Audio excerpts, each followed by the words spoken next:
Hi అండి. అందరికీ నమస్కారం. మనం ఎలాంటి పరిస్థితుల్లో ఉన్నా ఒక మంచి మాట వినడం వల్ల మన మూడు బూస్ట్ అవుతుంది. ఒక మంచి మాట మనసుపై ఎంత ప్రభావం చూపిస్తుంది అన్నమాట. ఈ వీడియోలో కొన్ని అద్భుతమైన మంచి మాటల్ని మీతో పంచుకోబోతున్నాను. శాంతంగా ఉంటేనే మీరు దృఢంగా ఉండగలరు. గుర్తుంచుకోండి. చల్లగా ఉన్నప్పుడు అత్యంత దృఢంగా ఉండే ఇనుము కూడా వేడెక్కితే బలహీనమైపోతుంది. ఇనుమును ఎవరు నాశనం చేయలేరు. దానికి పట్టిన తుప్పే దాన్ని నాశనం చేస్తుంది. అలాగే మనిషిని కూడా ఎవరు నాశనం చేయరు. అతని చెడు ఆలోచనలే అతని నాశనం చేస్తాయి. ఓటమి వచ్చినా నిబ్బరంగా ఉండండి. మానసికంగా దృఢంగా ఉన్నవారు ఎప్పటికీ ఓటమి పాలవ్వరు. గెలుపుకు మరో మార్గమే ఓటమి. ఓటమి అని గుర్తుంచుకోండి. ఓటమి ఒక్కటే అంతం కాదని గుర్తించి గెలుపు కోసం పోరాటం చేయండి. ధనవంతుడు సముద్రం లాంటివాడు. ఒకటి దాహాన్ని కూడా తీర్చలేడు. సంస్కారవంతుడు మంచినీటి బావిలాంటివాడు. ఊరందరికీ బావిలా ఉపయోగపడతాడు. సముద్రంలో ఎంత నీరు ఉన్నా బిందెడు మంచినీటికే విలువ ఎక్కువ. నీ దగ్గర ధనం ఎంత ఉన్నా నీ మంచితనానికి విలువ ఎక్కువ. నీటిలో పడవ ఉండాలి కానీ పడవలో నీరు ఉండకూడదు. అలాగే జీవితంలో జ్ఞాపకాలు ఉండాలి కానీ జ్ఞాపకాలలోనే జీవితం గడిచిపోవద్దు. ప్రతిదీ పరిగెత్తుకొని చేయవలసిన అవసరం లేదు.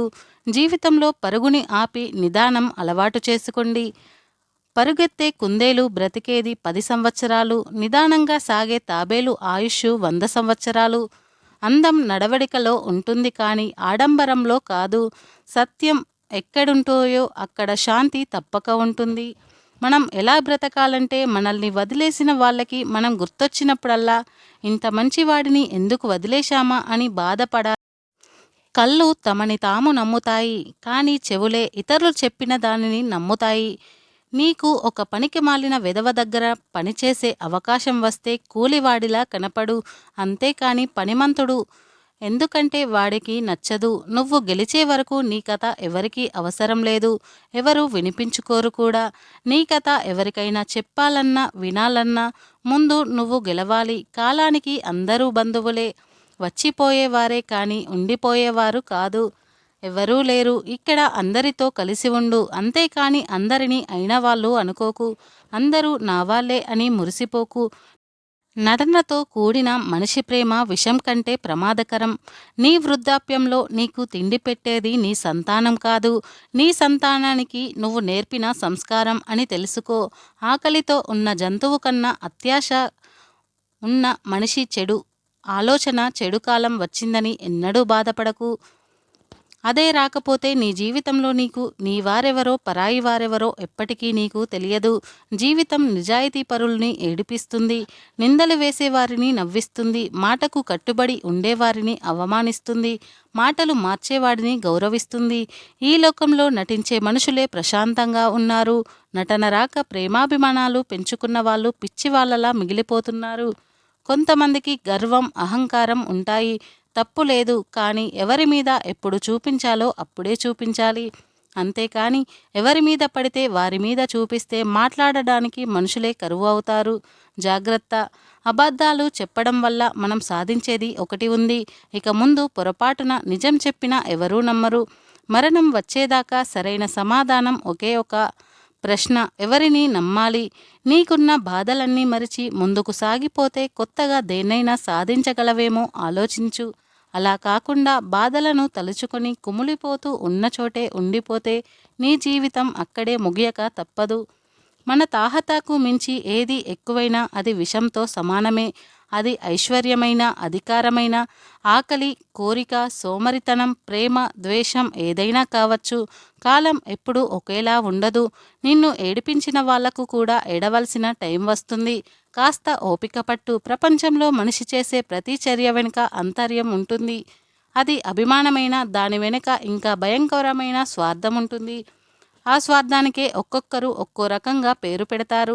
స్నేహమని, ప్రేమ అని, బాధ్యత అని, బంధమని, వాత్సల్యమని. ప్రాణాలు తీసే పాముకు తెలియదు కదా కరిస్తే ప్రాణం పోతుందని, తాను విషపురుగునని. కానీ మనిషికి మాత్రం అన్నీ తెలిసే చేస్తాడు. చేయాల్సిందంతా చేసి బయటకు వచ్చి నీతులు చెప్తాడు. ఆకలి గొప్పదా, ఆలోచన గొప్పదా అంటే ఆకలిని పారద్రోలే ఆలోచన గొప్పది. సూటిగా మాట్లాడే వారి మాటలు ఆస్పత్రిలో వేసే సూది లాగానే ఉంటాయి. మొదట్లో నొప్పిగానే ఉంటుంది కానీ, ఆ నొప్పి మనల్ని బాధపెట్టడానికి కాదు, మనల్ని బాగుపడేలా చేయడానికి. సహనంతో భరిస్తున్నారు కదా అని హేళనగా మాట్లాడడం తప్పు. మన వారైనా పరాయి వారైనా ఎవరైనా సరే చులకనగా చూడకూడదు. సహనం నశించి వారు తిరిగి హేళన చేస్తే మాత్రం భరించడం కష్టం. ఈ ప్రపంచంలో బ్రతకాలంటే మంచితనం మొండితనం రెండూ ఉండాలి. మంచితనం మనుషుల మీద చూపించాలి, మొండితనం పరిస్థితుల మీద చూపించాలి. ఎవరి నుంచి ఏమీ ఆశించకూడదు. నలుగురు ఏమనుకుంటారో అని జీవితం మొత్తం కలవరపడుతూ పరమాత్ముడు ఏమనుకుంటున్నాడో మర్చిపోతున్నారు అని మాత్రం ఒక్కసారి కూడా ఆలోచించడు. ఎవరు అందమైన వేషం వేసినా కాలం వారి నిజస్వరూపాలను గుణాలను ఎప్పుడో ఒకప్పుడు ఏదో ఒక విధంగా బయటపడేలా చేస్తుంది. మంచితనం అందరిలో ఉండదు, అందరికీ నచ్చదు. అందుకేనేమో మంచితనానికి నిందలు ఎక్కువ, నమ్మకం తక్కువ, అనుమానం ఎక్కువ, అభిమానం తక్కువ. కాలం ఎప్పుడూ ఒకేలాగా ఉండదు. తలపొగరుతో తిరిగిన వాడిని తలదించుకునేలా చేస్తుంది. తలదించుకొని బ్రతికిన వాడిని ధైర్యంగా బ్రతికేలా చేస్తుంది. నవ్విన వాడిని ఏడిపిస్తుంది, ఏడ్చిన వాడిని నవ్వేలా చేస్తుంది. కాలం చేతిలో అందరం కీలుబొమ్మలమే. మంచివాడు ఎన్ని విషయాలు చెప్పినా ఎవరూ నమ్మరు కానీ, ముంచేవాడు ఎన్ని అబద్ధాలు చెప్పినా అందరూ నమ్ముతారు. అందుకేనేమో ముంచేవాడు మందిలో ఉంటాడు, మంచివాడు ఒంటరిగా ఉంటాడు. ఈ లోకంలో మన కన్నీళ్లను ఎవరూ గమనించకపోవచ్చు, మన బాధను ఎవరూ గుర్తించకపోవచ్చు, మన కష్టాల్ని ఎవరూ తీర్చకపోవచ్చు. కానీ అందరూ మాత్రం మన తప్పుల్ని వెతికే పనిలో ఉంటారు. అద్దాల మేడలో ఉన్నవాడు అబద్ధం చెప్పినా నిజమే అనుకుంటారు. అదే గుడిసెలో ఉన్నవాడు నిజం చెప్పినా అబద్ధమే అనుకుంటారు. ఈ సమాజం మనిషిని నమ్మదు, మనిషి వెనుక ఉన్న ఆస్తిని నమ్ముతుంది. ఒక మనిషి తనకు అవసరం ఉన్నంత వరకు ఎంత చెడ్డవారినైనా చాలా గొప్పవాడిగా పొగిడేస్తాడు. అదే వారి అవసరం లేకపోతే ఎంత మంచివాడినైనా సరే చెడ్డవారిగా చిత్రీకరిస్తారు. జీవితంలో ఎదురు దెబ్బలు తగలడం మంచిదేనేమో. కాలికి దెబ్బ తగిలితే వెళ్ళే దారిలో ఎలా నడవాలో తెలుస్తుంది. అదే మనసుకు తగిలితే ఎదుటివారితో ఎలా ఉండాలో నేర్పిస్తుంది. రాత్రంతా సూర్యుడు ఓపిక పడతాడు కాబట్టి రోజంతా ప్రకాశిస్తాడు. రోజంతా చంద్రుడు ఓపిక పడతాడు కాబట్టి రాత్రి అవ్వగానే నిండుగా నవ్వుతాడు. ప్రతి ఒక్కరికి టైం వస్తుంది. కావలసిందల్లా కాస్త ఓపిక. సర్వే జన సుఖినో భవంతు.